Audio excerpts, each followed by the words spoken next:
a set running back rotation? Like the starter plays 2 series or 3 series or 1 series, or how does that work? A little bit depends on what Matt does play calling wise, because there's certain plays that I know does like certain guys.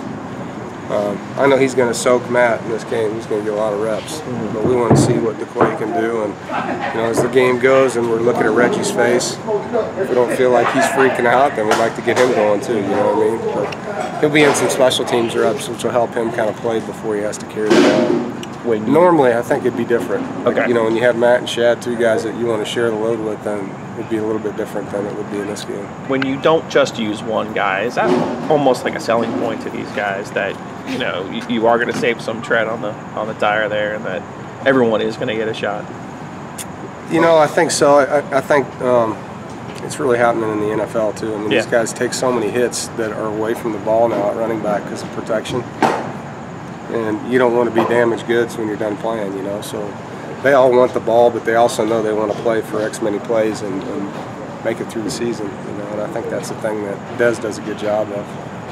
I say that because you were one of 7 Power 5 schools last year that had 3 guys with 100 or more carries, so you did a pretty good job of getting everybody a look at Yeah, the ideal thing would be to be able to do that and still have a 1,000-yard rusher out of it at least, And I think that's the goal. Is we'd love for those 2 guys to have 1,000 yards at the end of the year, and they got to stay healthy to do that first of all. But if they do, getting them the number of touches that makes that happen.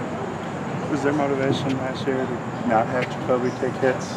To not have as many designed runs, I guess, where now maybe you turn them loose, or you pick and choose when you want to turn them loose? Last year we didn't have a backup that could run the offense the way that we could run it. We were going to have to change dramatically if he couldn't play, and we didn't want to do that. So it wasn't motivation, it was what we had to do. Self-preservation. It's what our offense had to do to be good. Towards the end of the year, we just, we were there, so we had to do it to win, and we can run him a lot if we need to. I'm not going to say we're going to have 10 designed runs for him, because he's going to run on his own some too, and that's the thing. He's going to get hit because of his scrambling, and we just got to make sure that we're smart about when we do it and why we do it, and obviously how much do we need to do it based on our tailback's running ability. He does seem to enjoy running against a Vic Koenig defense. Yeah, I don't know. I mean, Jacoby's just going to do what you ask him to do as hard as he can do it, and he doesn't care who the defensive coordinator is. I mean, if we call a play for him to run it, he's going to run it. But he did obviously have a lot of success running football. I'm not going to put bulletin board material up like that. You can, but I'm not. I think I read this week that you were getting a new locker room. Is that right? Or you're refurbishing yours? Or? Yeah, at the end of the season, they're going to pull it out and redo the whole thing. They are? Yeah. Same space, just different lockers, different flooring, different signage. It'll be nice. Yeah.